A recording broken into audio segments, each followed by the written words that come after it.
Okay. Yeah, here we are. Jana, welcome. Yeah. My first podcast actually in English, the first time.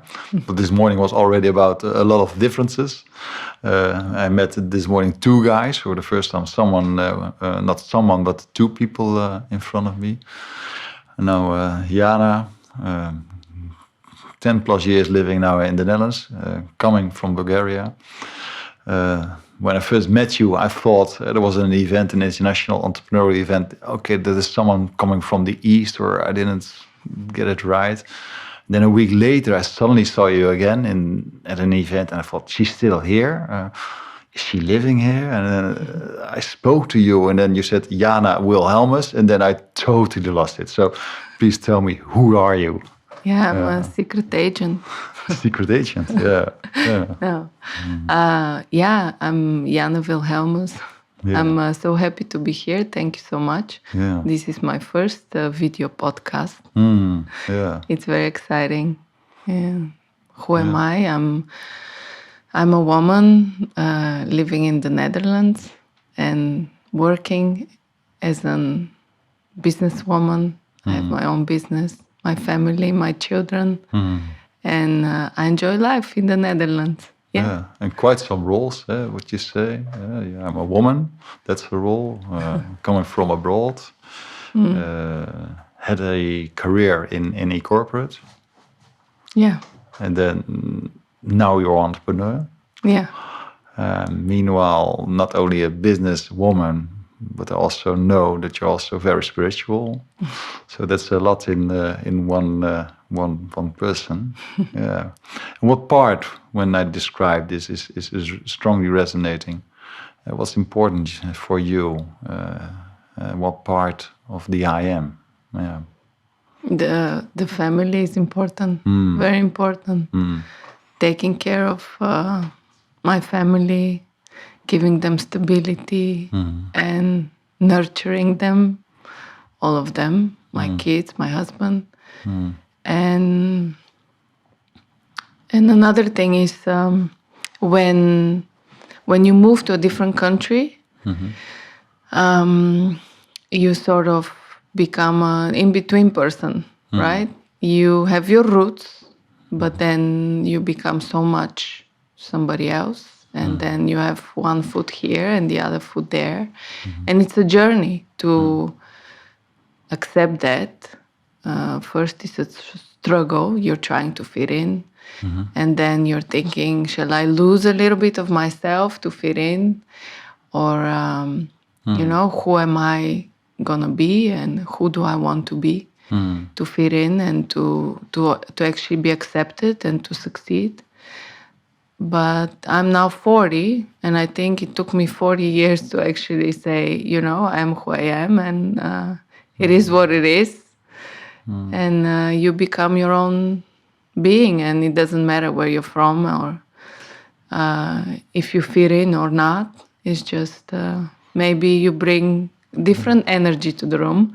Like I'm bringing this energy here to your podcast, your first podcast in English. Yeah, thank you, in English. And so it was quite some heavyweight lifting, the first 40 years, but that's how you express it. More and more you are who you are.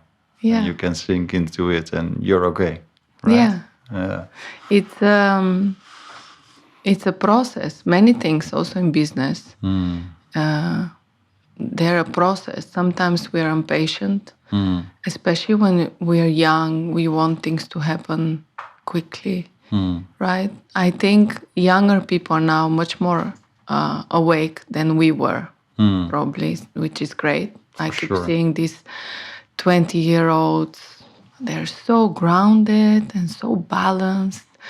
And for me, it was such a long process to I think only when I was 40, I could say, I got this.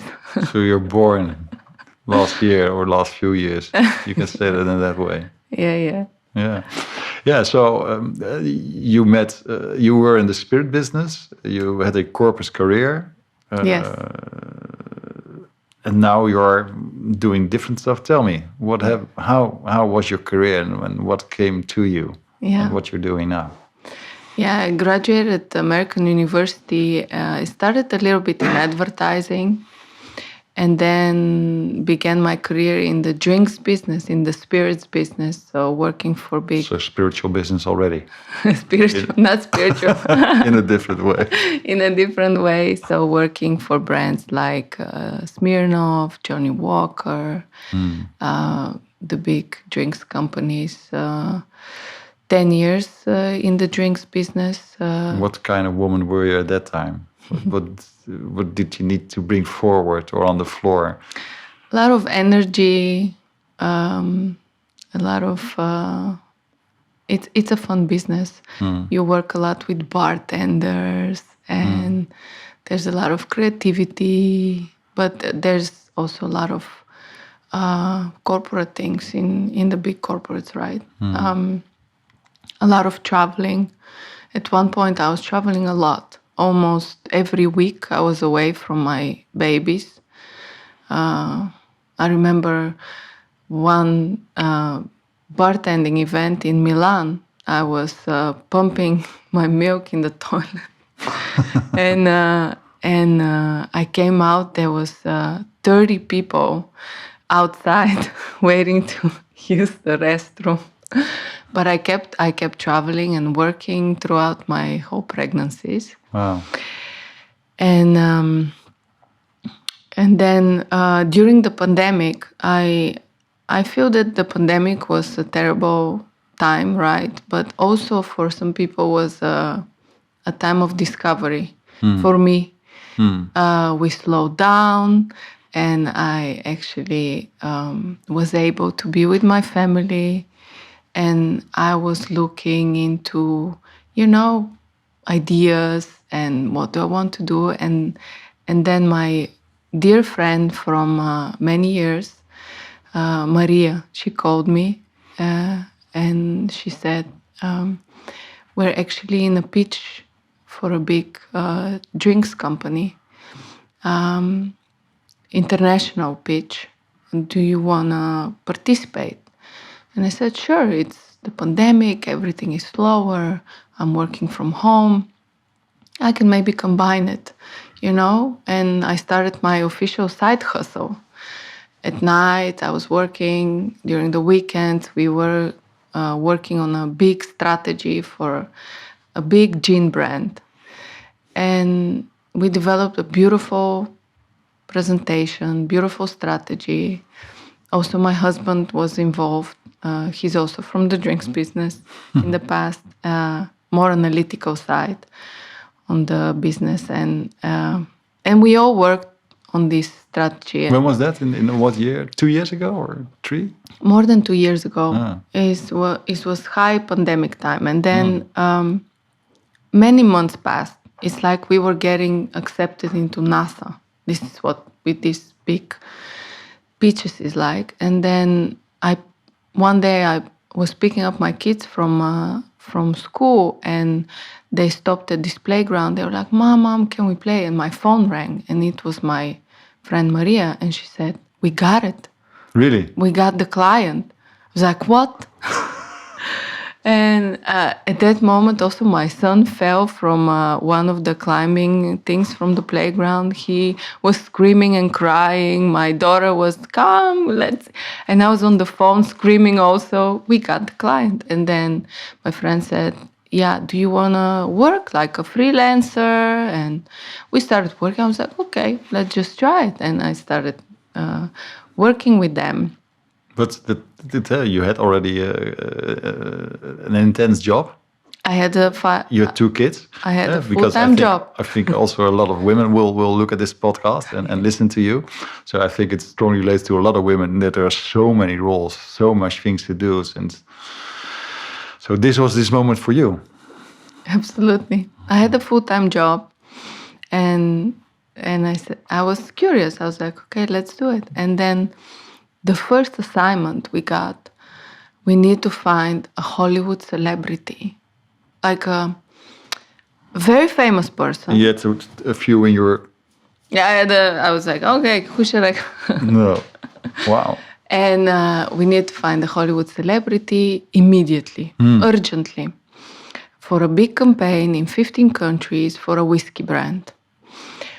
A very famous person that resonates with the local consumer, that is very famous, but maybe not so famous anymore because it also needs to be sort of affordable, right? We had a budget, but it wasn't like the hottest celebrity budget.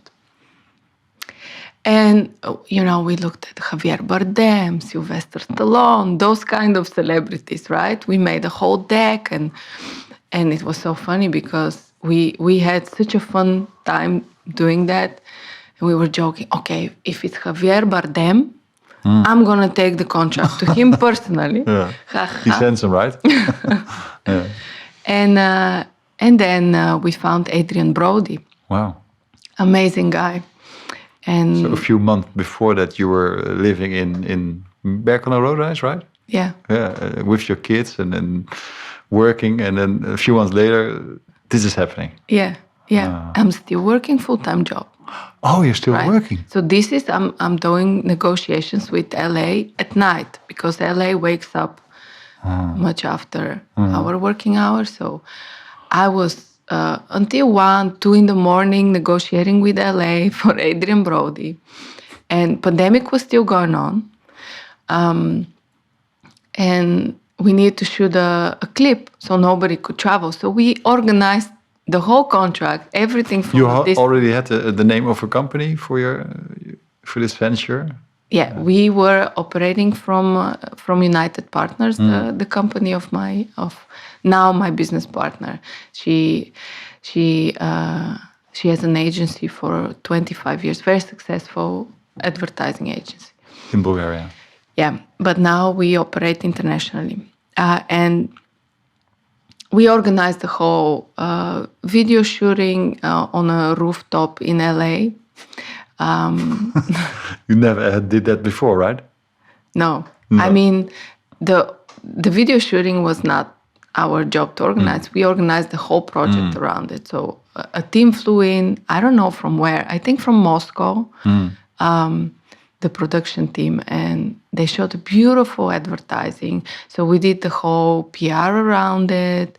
We instructed Adrian what he needs to do on his Instagram. So we were actually talking to Adrian on the phone. Wow. It was so amazing because our first call with Adrian, it was 4 women and us, and we were all giggling. because it was Adrian was, looking at us. And one of the hottest guy, I think, in mankind for a lot of women, right? And I was supposed to instruct him like a media briefing because he was going to talk to journalists. So I was he had to listen to me, and I was just giggling. Yeah, and shortly after we had another Hollywood celebrity with a super famous director, Paul W.S. Anderson, and his wife Mila Jovovich. So this advertising we shot in Manchester. We were there, and that's when I said, okay, this cannot be my side hustle anymore, right? So I quit my job and I opened my company together with my business partner that called me.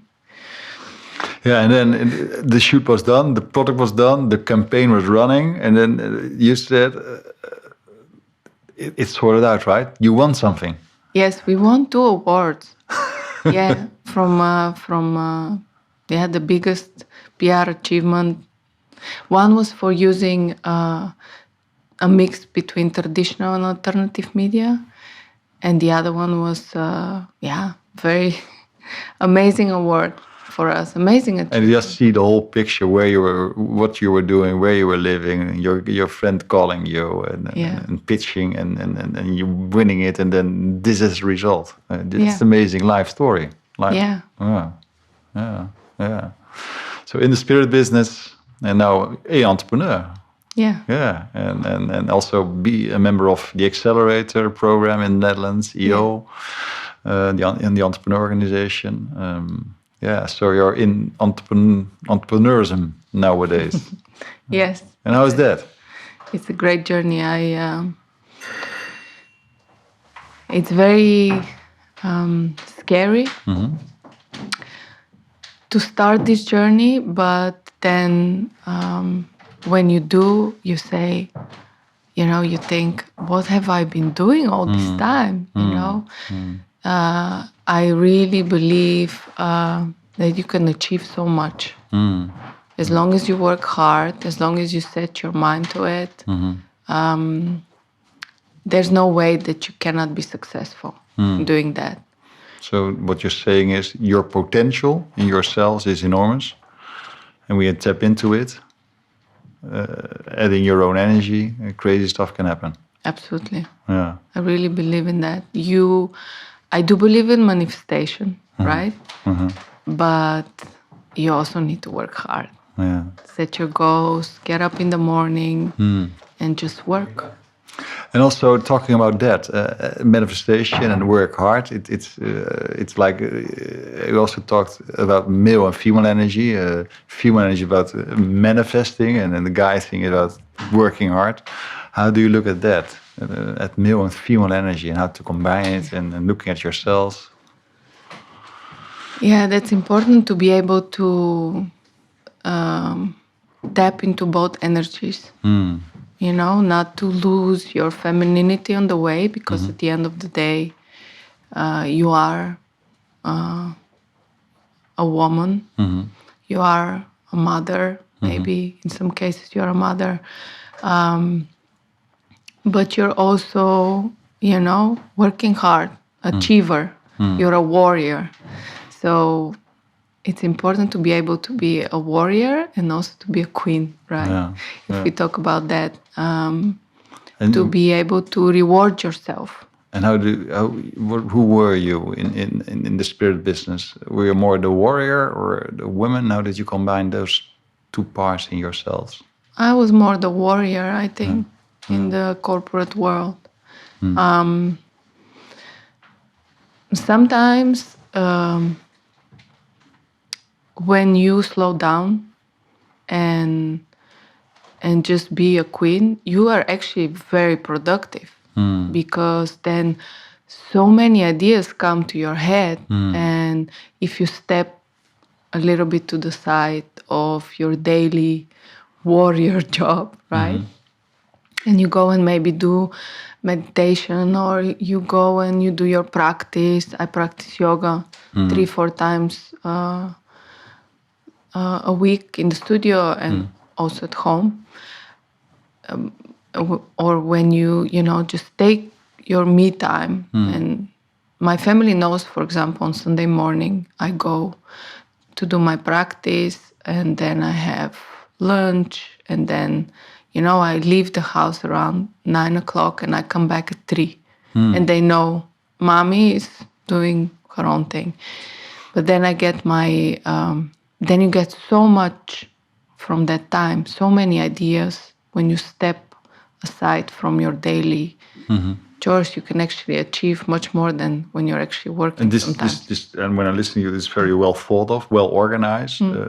Talk about spirituality. Where did it enter your world, and how did it evolve over time, and that you're now that conscious as you are?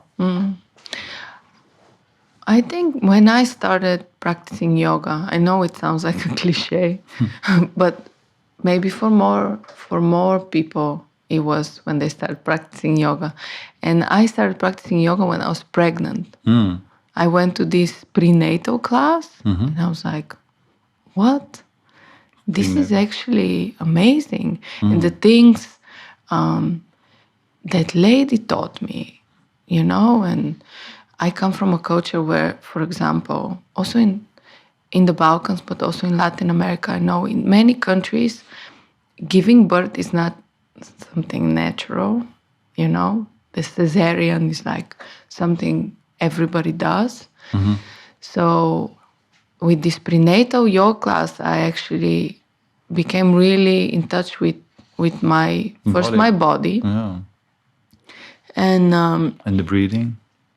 The breathing, yes. Actually, with the breathing, I gave birth using the technique without any trouble. So that was actually the starting point. Yeah. Yeah, and it's 10 years ago. Yeah. Yeah, and nowadays you did quite some. Nowadays you are also, yeah. What do you, yeah? When you talk about consciousness or spirituality or daily practice, how does you talk about your Sunday? You go out at 9, you come home at 3. So the past 2-3 years you developed this certain skills or certain meditation. Yeah. What are you doing today? Yeah. I do several things. Mm-hmm. So it's very important to be able, like, for example, now in the winter, you need to slow down. If you push yourself too much, like I usually practice hot core yoga, so it's very, very intense, or Bikram, where you are basically, all the toxins are coming out in 1 hour and a half, very intense training. In the winter, our body needs more quiet time, so more yin, more nidra. And recently I also discovered nidra. This is amazing. The yoga nidra. Yoga nidra. Oh my God. For the listeners, yoga nidra is listening to someone who says, with your conscious and awareness, go to your toe and to your knee and to your back and just discover your body step by step. Yeah. Yeah, this also, but it can be some yoga nidra. The one I was going to, Joanne, she's now in Bali, but Joanne, she uses nature. So you're actually walking in the forest and you're seeing a deer. There's like you're looking at the stars, and just by her voice, she's guiding you. You're laying down and she's guiding you, and you go so deep into your consciousness that you've never imagined that you can go there without any substances, right? Because nowadays, I know people are experimenting a lot with psychedelics and things like that, which is also great. I mean, if that works for you. But this is absolutely natural. Sinking into the presence. Yeah. And you can actually, with Nidra, you can go even deeper than any drugs possible. And when did you had that sensation for the first time? It was recently with Nidra. Yeah, a few months ago. What did you experience? Oh, I saw amazing, beautiful things, and I knew I'm somewhere where I've never been. So you're actually in between being awake and asleep, somewhere there. Yeah, you go to alpha and to theta gamma. You have these brain frequencies. Yeah. And so you dive deep in your subconscious, actually. And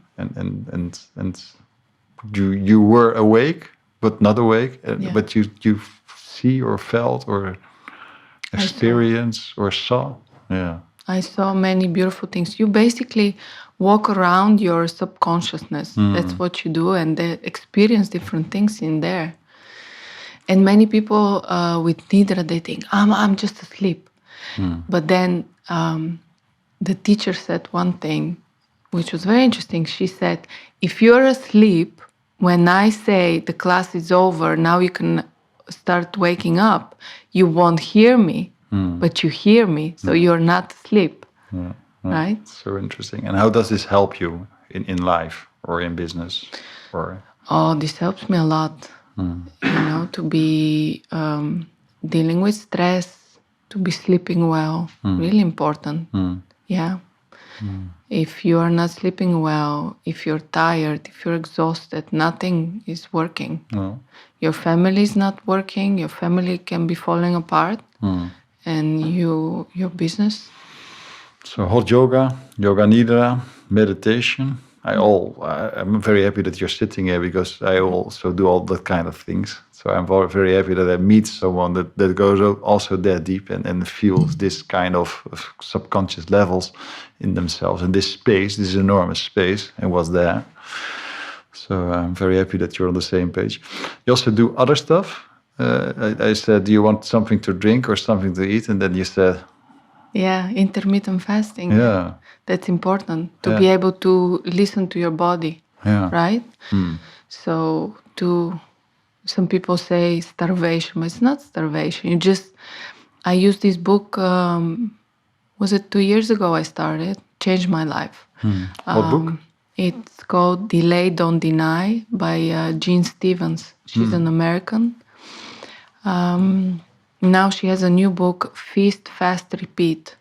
It's great because it explains the whole process and how does it affect your body. It gives you also practical advice how you can implement this in your life. And I especially because I like to enjoy life. I'm from the Balkans. We eat and drink a lot.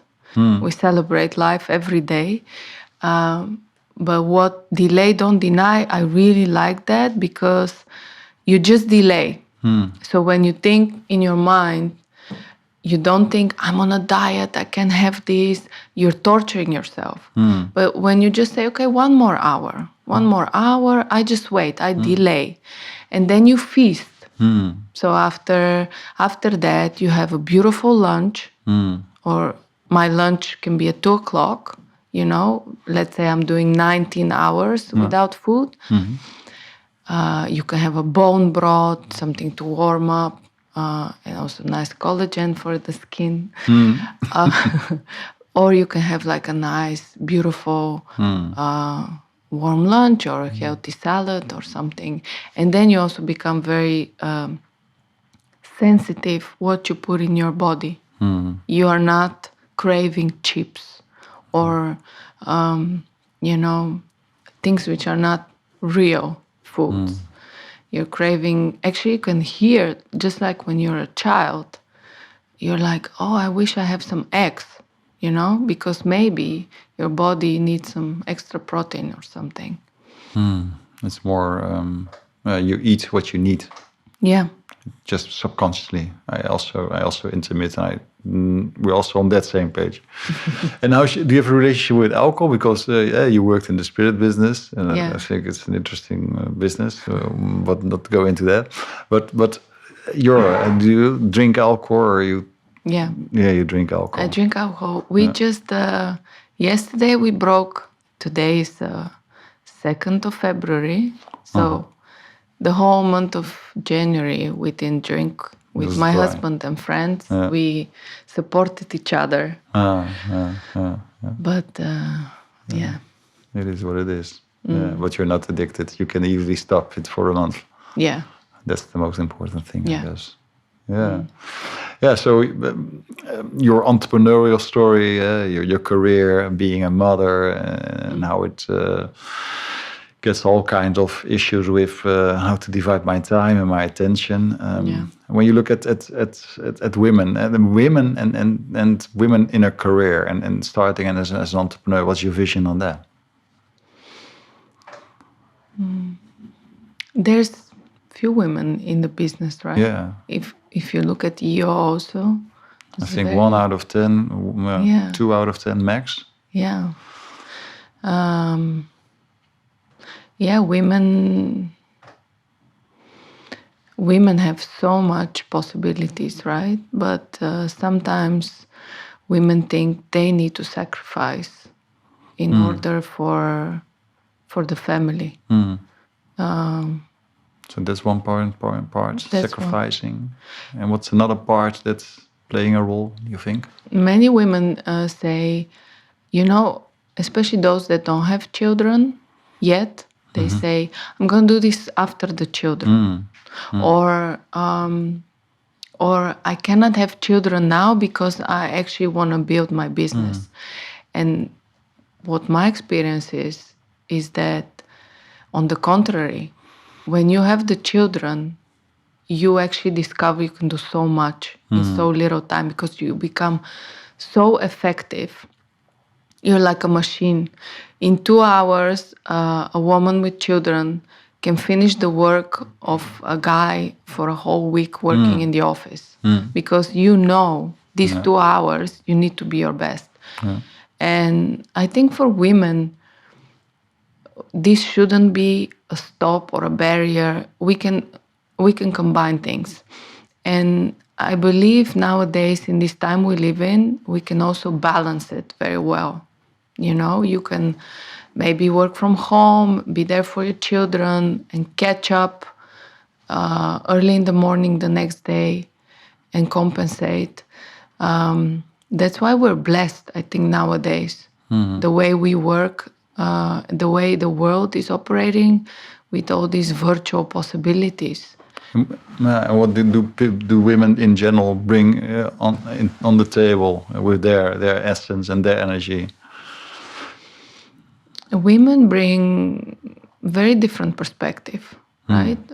This type of complexity and empathy, emotion. There should be emotion also in the corporate world, in the business world.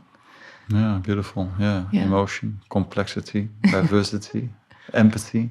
Yeah. And it is needed, especially in a world that is, the world needs more flexibility, empathy, and also breaking down the complexity. Yeah. So that's your. Yeah. What do you hope for when you talk about women in business or women in entrepreneurship? I hope for more women in business, and that's why I'm also part of Women in AI in the Netherlands. Okay. I'm helping them as a volunteer to actually encourage more women in AI to thrive in this space, and also help young girls and educate them. We're going to do mentorship programs. Fantastic. Education for young girls. Monthly circles here in Amsterdam at Equals. It's a platform, a space where women come together also. So also women from different backgrounds should be able to, to be successful, and shouldn't be pushed to the side because they are coming, let's say, from Eastern Europe, or it doesn't matter. Yeah. Or they're women. Yeah. They can also be, climbing up the ladder in the boys' club. Yeah, thank you for sharing this as being a role model, and hopefully, that a lot of more women will climb up the ladder. And it's not about climbing; it's just about going. Just go for it, and great that you're trying to help out. You're not in business or in entrepreneurship. I was really surprised when I received the WhatsApp 2 weeks ago, and a link to a website, and I went over the website, and I thought, gee, this is quite a fantastic program. So what was this WhatsApp about? It was about a retreat. We're organizing a retreat in the Rhodope Mountains in Bulgaria for leaders and entrepreneurs to nurture their growth. Yeah. We're going to have an amazing yoga teacher from Rotterdam. He's gonna do practices yin and primal movement and vinyasa. Also, we have a Wim Hof trainer on the spot in a beautiful, luxurious villa in the mountains in Bulgaria. We have an amazing cook who's gonna use only ingredients from the local farmers to cook vegetarian for us, and a great coach, Wolfgang, from he's also from EO. He's coaching women entrepreneurs and helping them exactly with that, transitioning from being a warrior to a queen, and growing and developing and thriving. Oh, great! So it's you're really in the best years of your life, actually. You were already just born, as you said, but now you're in spiritual business, in business. So where are you now in life, and what's the next step? Yeah, it's a great place. Yeah. I see also my mom, she's 70. She's always been a business woman, and she's enjoying life. And I see and I say, actually, now the best is yet to come. Looking at her, and also, encourage people to just be happy with themselves, enjoy what they do, surround themselves with beautiful people that inspire them. That's the key. And just like me, and I surround myself with, my business partner Maria is such an inspiration, and also doing this retreat just gives you a different perspective. The retreat I'm doing I'm just helping. Facilitating. I'm gonna be the the one responsible for the candles, the ambience, the host. That everything runs smooth. Yeah. And is happy. Yeah. And just hoping that people can just enjoy. When you reach a certain time in your life, you want to give. It's not about the ego, who am I? And it's more like, what can I give to other people, You said already quite some beautiful things in your last 2 minutes about giving and what you said before, because I was on and on trying to say the following question. And when you look at your life now, 40 years, and as being an entrepreneur and being a woman and coming from Bulgaria, and what's maybe the one thing that you want to share to people? To people, to live life to the fullest and just sometimes go with the flow. Some things just appear your way on your path, and embracing what comes your way and not being scared, just going for it, because life is short and everything will work out at the end. And even if something is really difficult, tomorrow is another day. Everything gets solved one way or another. Thank you so much. Yeah. Anything to say or to add to this beautiful interview and podcast? Thank you for having me. It's great. Okay. Yeah. Namaste. Namaste. Namaste.